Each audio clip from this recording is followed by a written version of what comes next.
Ligados e integrados. Realização Canal Rural. Oferecimento Seara. A qualidade vai te surpreender.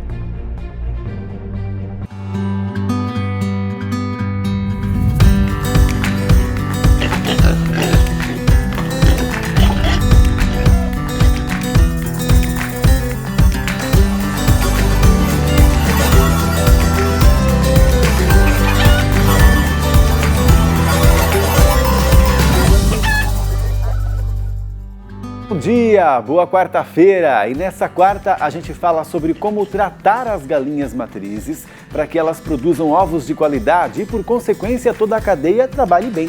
Tem também uma discussão sobre o custo de produção que está complicando o setor, hein?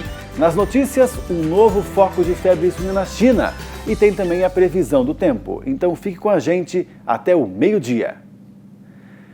Hoje a dica é para quem produz os ovos nas granjas de matrizes, onde o cuidado com as galinhas tem que ser especial.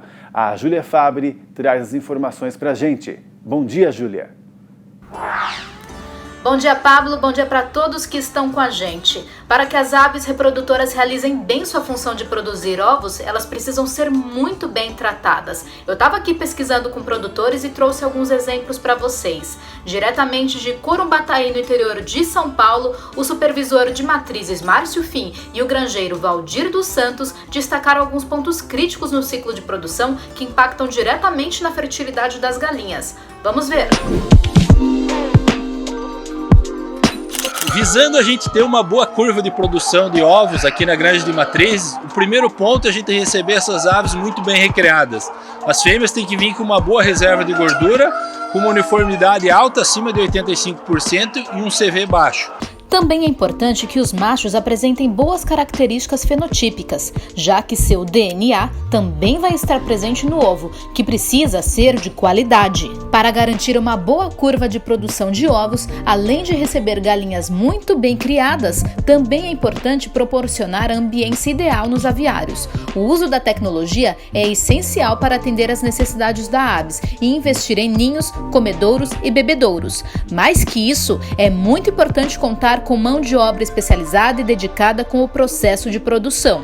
Então quem faz acontecer é o líder, é o pessoal que está na granja aqui no dia a dia. Para reforçar o que já foi dito, nada mais do que eu ter um pessoal qualificado e empenhado para que a gente possamos conseguir todos os objetivos recomendados. Em uma granja climatizada como a da reportagem, é possível proporcionar às aves a temperatura e a sensação térmica que elas precisam para melhorar a produtividade dos ovos.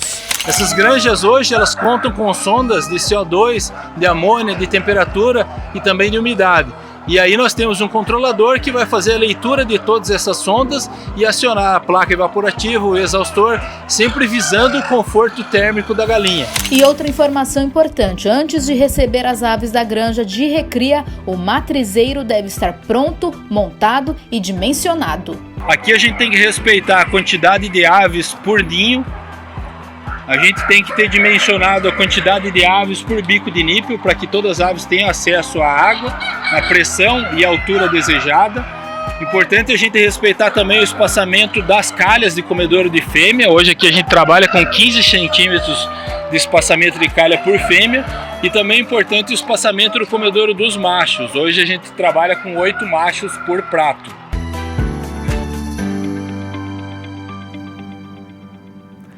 Vamos receber aqui na nossa sala, então, o Marco Aurélio Araújo, que é médico veterinário e vai tirar as nossas dúvidas. Bom dia, Marco. Bom dia, Pablo. Bom dia a todos que nos acompanham aí. Um prazer. Um prazer estar com você também. A gente viu que essa dinâmica desse tipo de granja é bem diferente até, né? A gente tem ali o macho, a fêmea, mas isso, inclusive, também não depende só o desempenho deles, né? Dos próprios animais, depende muito das pessoas que estão ali acompanhando o tempo inteiro, né? Olha, Pablo, totalmente. As pessoas é que fazem o resultado das matrizes. Isso é uma coisa que a gente pode afirmar de forma muito concreta. Vou dar um exemplo. Bom, você poderia dizer, tá, mas qual que é o papel das aves em si? O material biológico, o material genético. Qual é o papel dos equipamentos nisso tudo? Deixa eu dar um número para vocês. Em 2019, a diferença entre os piores resultados para os melhores resultados no Brasil foi de 20 pintinhos produzidos por ave alojada. Significa que a cada 1 milhão de aves alojadas, eu produzo como diferença 20 milhões de pintinhos por ano. Quem fez essa diferença? O produtor, as pessoas, né? Em se tratando do mesmo material genético, do mesmo material biológico, foram as pessoas que fizeram essa diferença. Então, as pessoas são peça fundamental nisso, Pablo. Mas conta pra gente, né? Porque o trabalho de bem-estar, ele já é meio que um padrão nesse nosso setor, né? Então, o que faz um produtor se destacar nessa situação ali? O que ele acaba fazendo, hein? Olha, Pablo, eu penso que, em primeiro plano, como as pessoas são vitais nesse processo como um todo, o nível de motivação deve ser muito alto, né? O empenho da pessoa deve ser muito alto, né? E a assertividade das recomendações também. Então, para nós termos pessoas altamente motivadas, Pablo, entendo que é importante que ela tenha uma visão da tarefa que ela faz. A coisa mais chata do mundo, vamos dizer, é a pessoa executar uma tarefa sem saber o porquê que ela está executando, né? Então, é essencial que a pessoa que está executando aquela tarefa tenha uma plena noção do que ela contribui. Vamos dar um exemplo aqui, a pessoa que coleta ovos, certo? Qual a importância desse manejo? Eu diria que esse manejo é de vital importância. Poxa, mas ele está só coletando ovos. Pablo, veja que tem funcionários que coletam aí 2.000, 3.000, sei lá, 4.000 ovos por dia, passam na mão dele. Qual que é o entendimento?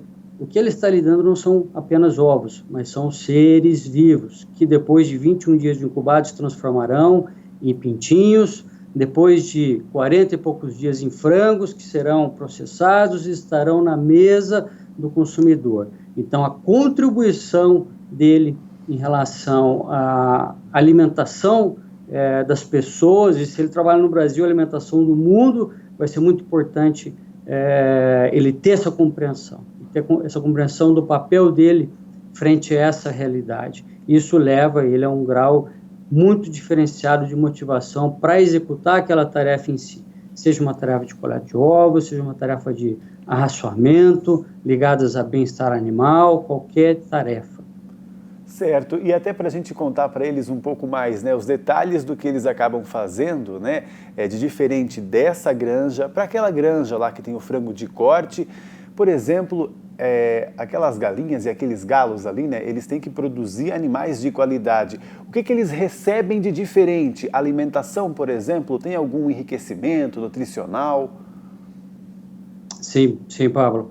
É muito distinto o requerimento nutricional de uma ave reprodutora de um frango de corte. A ênfase da ave de frango de corte, o balanço de todos os nutrientes, são para ganho de peso, certo?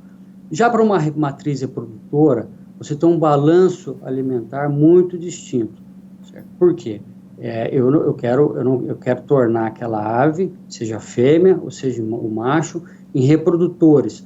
Então, o ganho de peso tem que ser muito controlado nas reprodutoras. Isso é alvo de manejo diário, o controle de peso, certo? Então, a porção que vai, por exemplo, na alimentação energética, a porção de proteína, a combinação dos micronutrientes é muito diferenciado no caso das reprodutoras, que vão precisar ter uma conformação, Pablo, com um bom equilíbrio entre massa muscular, bom equilíbrio de formação, de reserva, de desenvolvimento do aparelho reprodutor. Então, esse conjunto vai ser muito importante para que o produtor tenha em mãos uma ave altamente eficiente sob o ponto de vista reprodutivo. Marco, você pode contar para a gente, também é legal, né? Porque a gente falou aqui desses vários pontos, né, que são importantes de não serem esquecidos, né?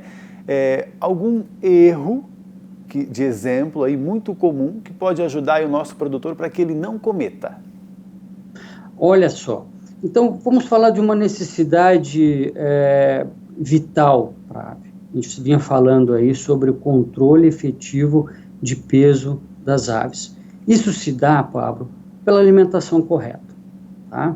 E a alimentação correta passa, em primeira instância, veja, vamos usar o exemplo aqui, uma ave que está em fase de produção. Aproximadamente, isso depende da idade, mas aproximadamente 70% daquilo que a gente fornece para a ave em determinada fase produtiva, da energia que a gente fornece para ela, é simplesmente para manutenção, certo?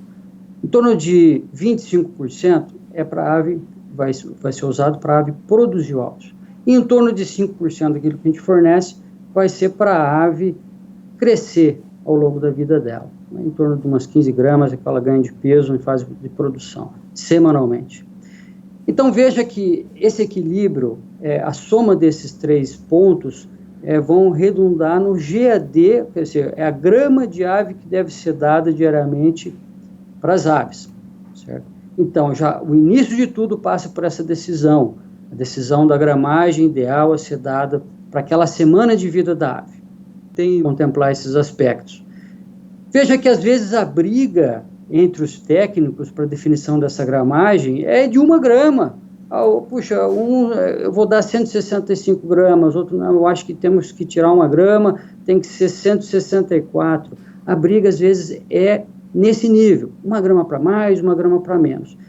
Quando isso vai para o produtor a campo, então a tarefa do produtor é pegar essa recomendação, vamos dizer, 165 gramas, e dar ela de forma mais uniforme possível para todas as aves. O que não pode acontecer é que, na prática, uma ave coma 160 e outra ave coma 170 gramas, e assim por diante. Elas têm que comer próximo aos 165, que foi a recomendação. Então, tem várias questões de manejo, desde calibragem de balança, Pablo, certo? A pesagem correta, a distribuição da ração no tempo correto, que deve ser entre 3, no máximo 4 minutos, certo? A uniformidade de distribuição da ração, não deixar faltar ração para completar o giro, não deixar sobrar ração para completar o giro, certo? A altura do comedouro. Então, esses são cuidados, Pablo, que está na mão do produtor. Realmente muitos detalhes, né, Marco? São muitos detalhes que ele tem que... está na mão deles. A gente diz que isso é o feijão com arroz, que é o feijão com arroz do dia a dia, que deve ser bem feito para que as aves recebam aquilo que elas necessitam. Entendi. Pablo, por que você destacou bem aí o trabalho, então, do ser humano aí nesse tipo de granja, né? Obrigado por ter vindo participar com a gente. Até uma próxima. Obrigado, estou à disposição. E agora a gente tem o recado de você, produtor, ou de que faz parte do nosso setor aí também, porque o agro não para. Olá pessoal, eu sou programadora de matéria-prima aqui na Fábrica de Rações de Brasília e eu quero pedir para vocês continuem em casa porque a gente continua aqui trabalhando para manter o alimento na mesa de vocês. Nossa produção não pode parar e ela não vai parar. E a China encontrou mais um foco de peste suína e, de novo, em um caminhão que transportava animais na província de Sichuan. Já são 13 registros desde o começo do mês de março. Até fevereiro, eram em média 2 focos por mês. A China intensificou a fiscalização no transporte porque acreditava que os produtores não estavam avisando as autoridades sobre os problemas para não atrapalhar as vendas. O problema é que agora eles prejudicaram toda a cadeia, né? Segundo o Ministério chinês, 40% do plantel já foi dizimado, como a gente sempre comenta por aqui. Mas a própria indústria do país, devido à escassez de produto, estima que mais de 60% do rebanho chinês já morreu. Agora só quero chamar a sua atenção para esse QR Code que está aqui ao lado, viu? Aponte a câmera do seu smartphone para ele, que você vai ser levado aí para a Central de Doações para o Hospital do Amor. Por favor, participe. Intervalo, depois a gente vai discutir sobre como os criadores independentes vão lidar com a demanda em baixa e o custo de produção em alta. E ainda conhecer mais uma história de superação no quadro De Granja em Granja. Até já!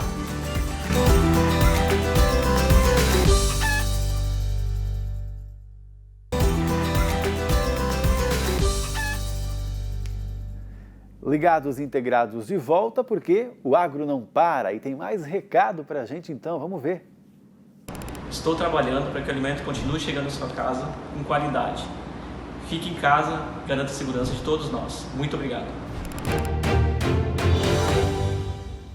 Obrigado você pelo trabalho. A gente também continua aqui, viu? Agora para falar sobre o custo de produção, o vilão do setor atualmente, né? Na última análise feita pela Embrapa, comparando março com fevereiro, a alta foi de 4,17%. E um gráfico mostra para a gente o avanço anual. Esse caso aí de 4,17%, no caso, é para frango. Como você vê aqui, ó, abril do ano passado estava mais ou menos 2,73, essa conversão para cada quilo vivo do animal. Aí, a curva, ela praticamente, a não ser aqui, né, gente, em julho do ano passado, desceu um pouquinho, mas ela praticamente só subiu aqui, chegando a 13,19, como a gente vê agora. Isso numa condição de aviário climatizado positivo, tá? No Paraná, essa é a comparação aqui que a Embrapa fez então.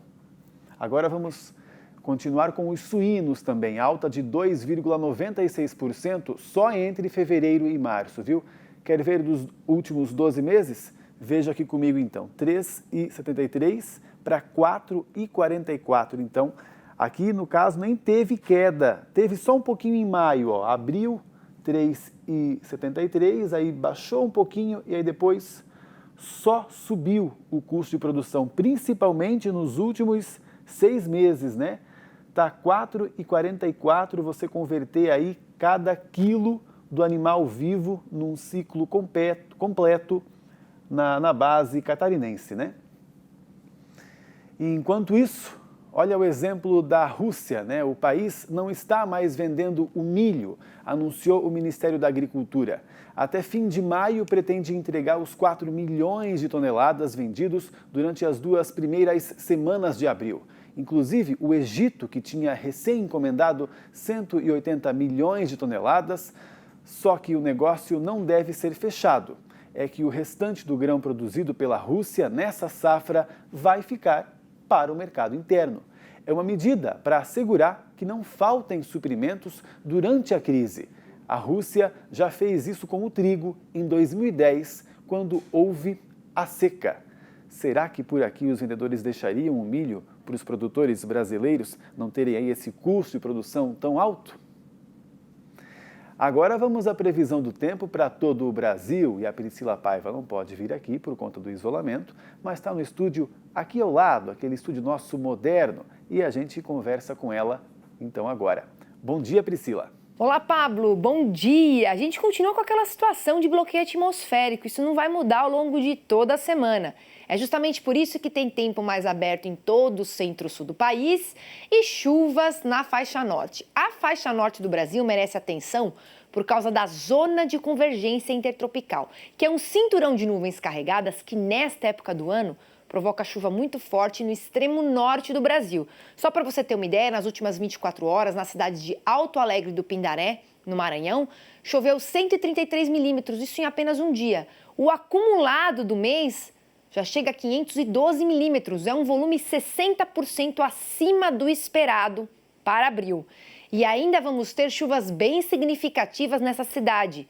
A gente tem pelo menos 228 milímetros previstos nos próximos dias. E só em maio é que a chuva recua na faixa norte do Nordeste. Em compensação, pegando uma cidade mais ao sul do Maranhão, como é o caso de Balsas, o volume é completamente diferente, o volume previsto. Você tem no máximo 25 milímetros. Isso comprova que para as áreas que estão colhendo a safra de grãos agora no Mato Piba, o tempo colabora, porque a chuva está concentrada no extremo norte e também no extremo leste, tá? A gente tem então nessas áreas aí uma condição de chuva mais significativa. Inclusive de 22 a 26 de abril a gente observa aqui, olha, 100 milímetros em média, tá? Mas como a gente viu em algumas cidades em 15 dias, porque esse é o acumulado previsto em 5, mas em 15 pode passar dos 220 milímetros previstos. E lá no centro-sul do país, tempo muito firme.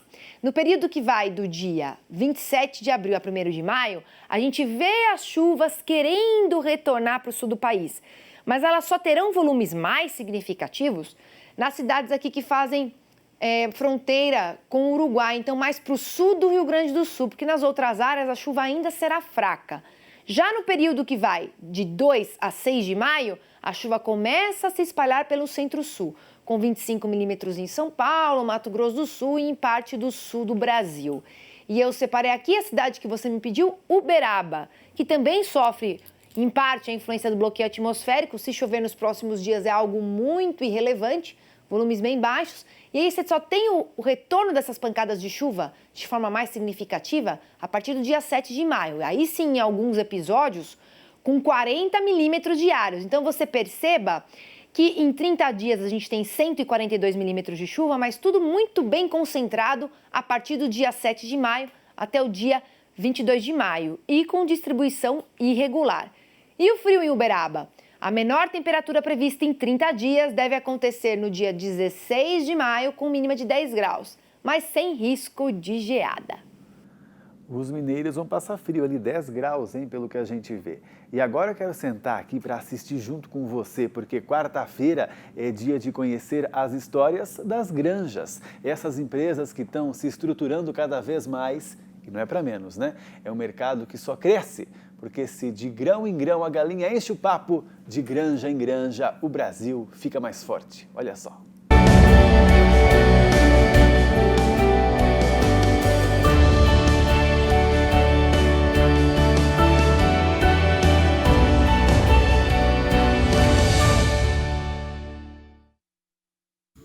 Olá, eu sou a Bárbara. Eu sou o Leocádio. Somos crecheiros integrados da JBS desde 2016.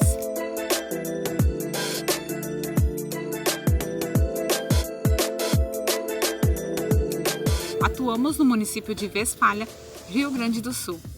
Tudo começou quando a gente sentou para conversar e definir o que a gente queria para a nossa vida. E a gente chegou à conclusão de que a gente queria trabalhar com algo nosso e trabalhar junto. E foi em 2016 que a gente começou então, e a gente iniciou criando 1.000 leitões. Em 2017 a gente aumentou o nosso plantel para 3.000 leitões. Hoje a gente está tendo uma nova oportunidade de crescer junto com a empresa, e se tudo der certo, muito em breve a gente vai estar escrevendo mais um capítulo da nossa história com a empresa. Bom, então, desde já queríamos agradecer aos técnicos e extensionistas pela oportunidade, pela confiança depositada em nós e dizer que estamos muito otimistas em relação ao futuro nesse negócio.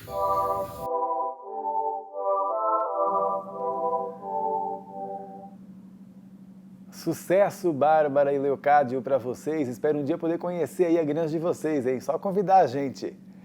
E agora também quero convidar você para acessar, sabe o quê? O YouTube do Canal Rural. Olha só como ele é, bonitão, né? Aí lá você pode procurar pelas playlists dos programas do Canal Rural. Olha só, tem vários ali, ó. Olha só a Jaque lá do Ag Evolution, olha só o Alexandre Garcia com os comentários dele. E tem também, é claro, o Pablo com o Ligados Integrados. E a Júlia também tá ali, ó. Todos os programas de todos os dias estão lá. Então você não perde nada. Ah, gostou daquela dica de como eu posso melhorar meu manejo com as matrizes suínas? Tem lá também. Tem tudo. Você gostou dos nossos quadros aqui, aqueles quadros mais curiosos, divertidos, né? O focinho de porco não é tomada, ou então, qual é o mesmo nome do outro, Morgana, que agora eu acabei de esquecer? Criar é ciência. Então, falo sempre aqui toda semana e às vezes dá um branco, né? Que são um monte de conteúdo que a gente tem aqui preparando para você todo dia.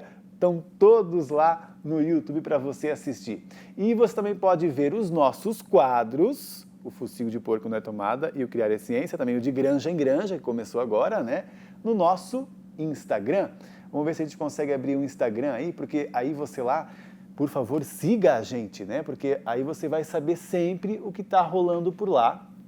Tanto o nosso conteúdo, quanto as nossas fotos, os nossos bastidores, vai poder conversar com a gente, pedir conteúdo. Olha só, tá aí o Instagram, então, do Ligados e Integrados. Ó, os nossos quadros estão ali, tá vendo? Aí você pode compartilhar com os seus amigos também. Legal, né? Segue a gente, então.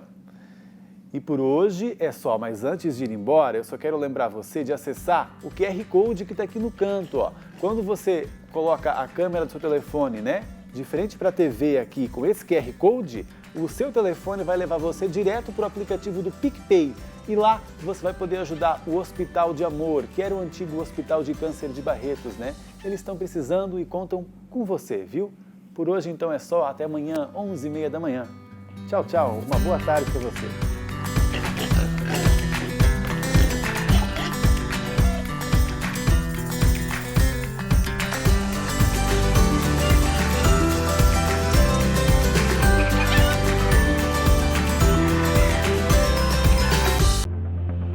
Ligados e integrados.